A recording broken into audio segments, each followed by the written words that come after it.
Olá, boa tarde. Esse é o Vida Saúde. Obrigado pela audiência, você que nos acompanha aqui no norte de Minas, no sul de Minas e na zona da Mata Mineira. A partir de agora eu te faço companhia. Aqui você sempre acompanha entrevistas com assuntos relevantes que focam na sua qualidade de vida. Hoje o nosso programa fala sobre o Setembro Amarelo, que é uma campanha de prevenção ao suicídio. A iniciativa é um desdobramento do Dia Mundial de Prevenção do Suicídio, que é no dia 10 de setembro.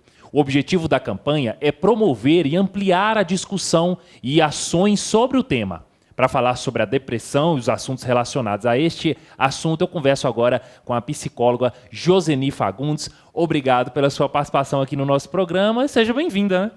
Obrigada, Rafael. Eu que agradeço nesse programa aí que busca, né, conservar e melhorar a vida das pessoas. Com certeza. Muito Hoje importante. teremos dicas importantes. Então, explica pra gente, né, quais são os sintomas de uma depressão. Rafael, muito importante falarmos sobre esse tema, principalmente por dia 10 de setembro ser o dia, né, mundial da luta contra o suicídio. A depressão é uma das doenças mais comuns que levam ao suicídio, né? Não é a única causa, mas é uma doença que leva ao suicídio. Os sintomas da depressão variam desde a angústia, uma angústia muito grande que não passa tão rápido, né, e que às vezes não tem um motivo aparente, que a pessoa consegue perceber. Uma tristeza profunda, né, o isolamento costuma acontecer muito também no período depressivo. A pessoa não tem esperança de vida, de futuro, de ser feliz no futuro. Geralmente ela tem uma fraqueza, uma baixa de energia. Né? Os sintomas variam também desde a raiva, a culpa, né, um rancor que às vezes a pessoa tem internamente, e às vezes ela se sente culpada e às vezes ela acha também que a culpa é do outro, né, pelas coisas que vêm acontecendo na vida dela e que ela não está conseguindo lidar ou realmente não tem condições de lidar com aquilo. Ok. Agora, quem tem um quadro de depressão, geralmente são pessoas tristes, sozinhas e pessimistas? Esses são os estereótipos? Geralmente, sim, porém, depende. Né? Na depressão, costuma acontecer da pessoa ter dificuldade de falar sobre aquilo com alguém e, às vezes, até de, entre aspas, simular um comportamento alegre na frente de outras pessoas e, às vezes, quando entra para dentro do quarto, é que costuma vir aquela angústia, né, quando está realmente sozinho ou sozinha. E aí, a gente, né, quem está por fora, acaba achando que a pessoa não está doente. Ela não tem a depressão porque ela está alegre ali no meio de todo mundo. Né? Às vezes ela está fazendo algumas coisas que a gente considera que sejam normais, né? Que ela já tinha hábito de fazer, e ela consegue isso em um determinado período. Por isso, inclusive, que eu falo, Rafael, da importância da gente esclarecer sobre a depressão e o suicídio, porque se o tema é considerado tabu e a gente não fala sobre isso, a própria pessoa que está em sintomas depressivos, ela também vai esconder aquilo. Né? Ela também vai simular mais. Então, acaba que ninguém percebe. Quando percebe, infelizmente, às vezes já é tarde demais. Até por causa desse sentimento de culpa. Exatamente. Né? Medo, né? A gente tem muito medo de demonstrar fraqueza.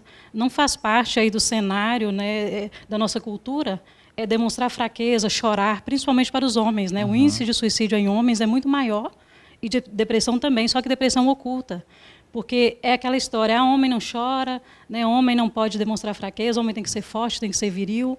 Né? Então, ainda existe essa cultura considerada machista, né, que atrapalha, e também por ser um tabu esses temas, né, e a pessoa realmente querer mostrar que está bem, e isso ser cobrado socialmente. Okay. Agora, como diferenciar um quadro depressivo de uma tristeza passageira? Sim, eu costumo dizer que a tristeza passageira, né, ela realmente, como o nome diz, a expressão diz, ela vem e passa. Né? E, na maioria das vezes, a pessoa que está ali com depressão, ela já começa a perceber que ela vem, a angústia vem, passa e depois vem de novo, e aquilo fica recorrente, vai repetindo várias vezes. Né? E, às vezes, é uma angústia tão profunda que a pessoa perde realmente a vontade de viver. Né? Ninguém, eu costumo dizer que ninguém suicida, né, pelo menos entre os pacientes que eu atendo, ninguém falou em suicídio, sendo que a vida está boa, está alegre, está feliz. A pessoa realmente fala, adoece de depressão quando a vida não está legal e ela não está dando conta disso. Ok. Agora, quais são os fatores que aumentam o risco de suicídio entre os adolescentes? A fase da adolescência, né, é uma fase de transição, né, da infância para a idade adulta. É uma fase em que o adolescente está experimentando coisas novas e tem um desejo muito grande de viver algo que às vezes não é permitido que ele viva ainda. Né? Ele também experimenta um momento diferente entre o corpo que está mudando e ele precisa aceitar isso. Ele também experimenta um momento em que o menino, por exemplo, quer ser homem e ainda não é permitido, né? Homem de direito, de poder de decisão, e a menina com todas as questões mais ligadas a relacionamento, os meninos também, mas mais comum nas meninas, pelo menos a princípio. Tudo isso, né, toda essa mudança, toda essa rotina e toda essa estrutura de adulto que às vezes já é cobrado também dela, inclusive muito ligada aos estudos também, né? Tem que tirar uma nota boa, tem que entrar no vestibular, tem que dar conta de passar no vestibular com as melhores notas, e às vezes essa cobrança toda, o adolescente acaba não sabendo lidar com tudo isso, né? E ele precisa realmente de um apoio, de um auxílio, e principalmente que a família acolha toda essa mudança e entenda essa mudança, ao invés de cobrar e pressionar, né? E que, se não souber realmente ajudar, que busque a ajuda de um profissional de saúde mental para que possa dar esse apoio ao adolescente. Tá certo. Olha, nós vamos continuar falando desse assunto tão importante, mas antes nós vamos para um recadinho. O INCOR, Instituto de Cardiologia do Norte de Minas, há 25 anos presta assistência cardiológica aos seus pacientes, atuando sempre de forma ética e humanizada, colocando à disposição recursos tecnológicos e terapêuticos seguros. O INCOR conta com equipamentos modernos e tecnologia especializada em cardiologia, consultas, análises clínicas e diversos exames cardiológicos. E você? Como está a saúde do seu coração? Tá na hora de fazer o seu check-up no INCOR. Agende agora mesmo pelo WhatsApp 38 984 16 9390 ou ligue 38 3222 9932. INCOR, a saúde do seu coração em boas mãos.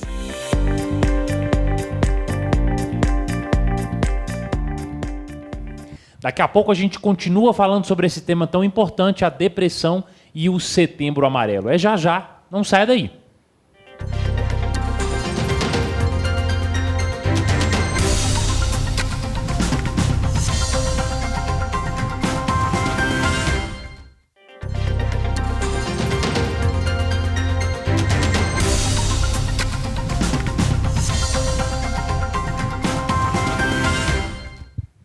Estamos de volta com o nosso programa Vida Saúde, recebendo aqui em nosso estúdio a psicóloga Joseni Fagundes, que está tirando todas as dúvidas sobre a questão da depressão. Doutora, agora, se o familiar e o parente perceber, né, que algum amigo está nessas condições, né, de depressão, de tristeza, ou com sensações, né, desejo suicida, o que fazer? Como agir? Sim. Rafael, até acho muito importante essa pergunta, mas antes gostaria de orientar sobre como o paciente costuma emitir, né, essa informação. Tá? Geralmente o paciente, a pessoa, né, no caso que nem é paciente ainda, né, que está ali no âmbito familiar ou com os amigos, ele costuma dizer assim, nossa, para que eu nasci? Eu nem deveria existir, ou eu não faço falta para ninguém, né? Minha vida não tem sentido. Né? Então, são frases aí que a pessoa costuma usar. Às vezes, a pessoa até costuma falar assim, quando eu morrer, você pode ficar com tal objeto, né? Ou tal imóvel. Né? Quer dizer, já falando sobre a morte, já trazendo esse tema. Já começa a distribuir a herança. Exatamente. Assim. Né? Às vezes, escreve cartas, bilhetes já deixadas, algum familiar encontra. Né? Então, são situações aí que né, nos leva a falar sobre a importância dessa família identificar essas falas, esses comportamentos. Às vezes são comportamentos também que a pessoa deixa de fazer as coisas rotineiras, se isola mais, fica mais no quarto, chora à toa, né? O choro iminente também é um dos sintomas. E aí, o que o amigo ou familiar, né, que é a sua pergunta, pode fazer? Primeiramente, né, não pode ser uma disputa. Né? Então, a pessoa chegar e falar alguma coisa assim, não pode falar, não, minha vida também está ruim, e eu estou aguentando, você tem que aguentar. Né? Ou, por exemplo, a vida é difícil para todo mundo. Não são frases boas para serem faladas. Né? Ou começar uma disputa de, você está sofrendo isso, mas eu também estou sofrendo Faz tal uma coisa. Uma comparação, né? Uma disputa, não. Nesse momento, é de acolhimento. Né? E o acolhimento se faz escutando a pessoa e perguntando o que está acontecendo, como ela está se sentindo, né, deixando bem claro que está ali para ajudar, né, para servir, para auxiliar aquela pessoa.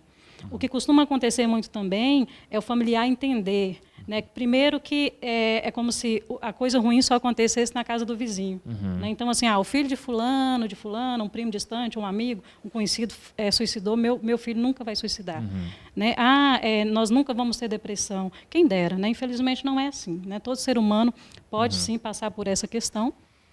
Agora, o tratamento de uma depressão sempre é feito com remédios? Não. Às vezes é possível tratar sem a medicação. Eu costumo dizer que antes mesmo, né, de se transformar em depressão, é bom que a pessoa já procure ajuda. Porque se a vida não está legal, a vida está difícil, o ideal é não esperar se transformar em uma depressão, né, evitar, né, a profilaxia é bem mais importante. E muito menos chegar ao suicídio. Né? Então, se procura um psicólogo, se procura um tratamento psicológico, às vezes não precisa chegar às vias da medicação, mas geralmente o tratamento é feito entre o psicólogo e o psiquiatra, né? Ou seja, a medicação e a psicoterapia. Ok. Agora, a depressão pode ter causas genéticas e não apenas um trauma vivido? Sim, pode sim. Né? Não fica claro hoje na literatura se é exatamente situações, comportamentos e traumas vividos na vida que causam a depressão ou se é exatamente a genética.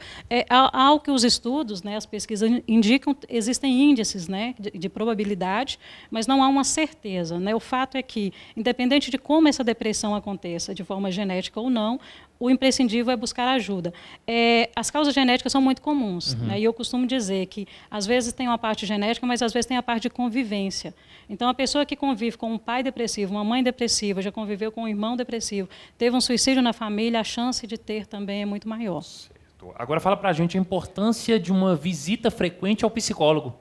Sim, o psicólogo hoje, né, como a gente até falou aqui no intervalo, né, é muito importante essa visita ao psicólogo.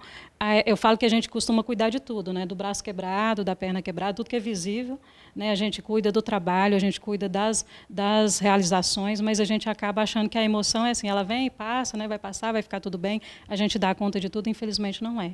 Né? Grande parte das pessoas que têm problemas na infância, elas precisam de acompanhamento psicológico, né, porque isso não passa, a gente acha que ficou para trás, mas isso vem marcando os comportamentos rotineiros de agora. Agora, e a terapia, né, como é que funciona? Ela que está cada vez mais popular. Sim, eu trabalho com a psicanálise, né, que é uma linha de tratamento criada por Sigmund Freud, que era um neurologista, né, e que viu que precisaria tratar da mente também, das emoções, dos sentimentos e comportamentos. Né?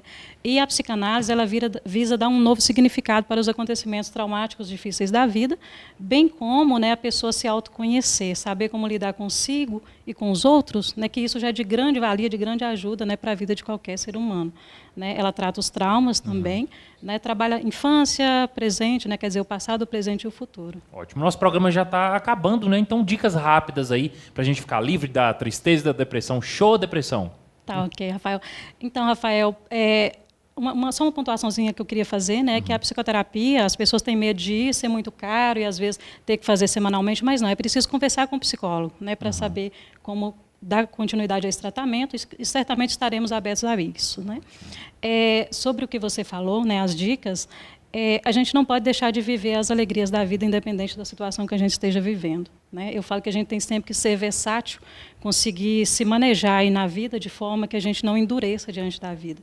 Né? O quanto mais a gente endurecer diante das pessoas, da vida, das situações, é pior para a gente mesmo. Né? Então, o quanto que a gente puder buscar ajuda também, a gente não é mais criança, né?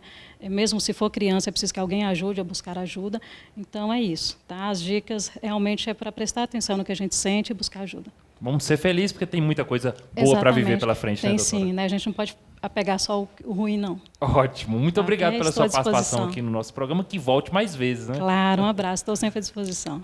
Vida Saúde fica por aqui. Obrigado pela sua audiência, sempre aqui na tela da Rede Mais Record TV. E conto com a sua audiência no nosso próximo programa. Até lá!